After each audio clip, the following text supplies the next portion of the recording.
देखो question number 4 कहता है कि r x y के रिलेशन में है और कैसा है x minus y as an integer r on the z, यानी रिलेशन जो है z पर है। z यानी इंटीजर, इंटीजर मतलब 0 plus minus 1 plus minus 2 plus minus. इसमें रिलेशन में यह नहीं कहता है कि यह बराबर आएगा या क्या आएगा, इसमें रिलेशन में यह कहता है कि उसका जो इसका जो आंसर आना चाहिए वो इंटीजर आना चाहिए।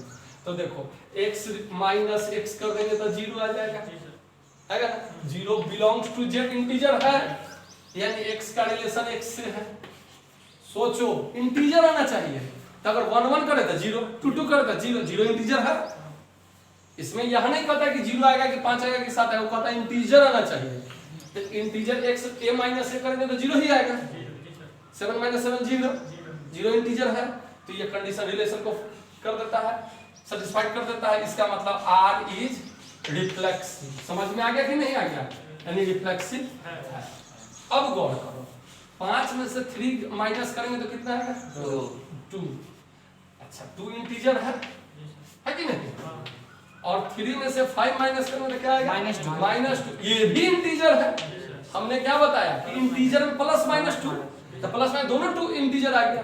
यानी अगर 5 का रिलेशन 3 से है तो 3 का भी रिलेशन 5 से है। आगे समझ में, इसका मतलब a रिलेशन टू b है, x रिलेशन टू y है,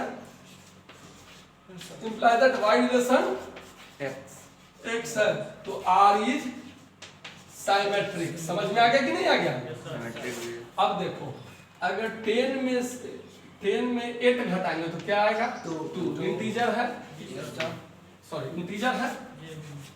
अब 8 में से 6 नहीं 5 घटाएंगे तो क्या आ जाएगा 3 आएगा। ये भी इंटीजर है। अब देखो a का रिलेशन b से, b का रिलेशन c से, तो अगर 10 में से 5 घटाएंगे तो क्या आ जाएगा 5 ही आएगा। ये भी इंटीजर है। बात समझ में आया कि नहीं। तो क्या लिख देंगे 10 रिलेशन टू 8, चलो ठीक है। 8 relation to 5 implies that 10 relation to 5। इसका मतलब है a relation to b, b relation to c implies that a relation to c है। तो r is ट्रांजिटिव। और जब r रिफ्लेक्सिव हो जाए, सिमेट्रिक हो जाए, ट्रांजिटिव हो जाए तो this r is called equivalence relation. यह रिलेशन जो होगा वो इक्विवेलेंस रिलेशन है। क्लियर कॉन्सेप्ट मिल गया ना, कोई डाउट नहीं है। अब गौर करो, अब तुम्हारे मन में एक बात आएगा, अब मन में एक बात आएगा क्या कि इसमें हम 5 लेंगे, सर हमको 5 लेने का मन है, 7 लेने का मन है, ले लो। 10 लेने का मन है, 10 ले लो अपनी सहूलियत से, क्योंकि a भी x माइनस x, ऐसे कहने के लिए कह सकते हैं कि x माइनस वाई अगर इंटीजर है तो y माइनस x भी इंटीजर ही होगा, ऐसे भी कह सकते हैं। लेकिन इससे कॉन्सेप्ट क्लियर दिख गया कि ऐसे हो सकता है।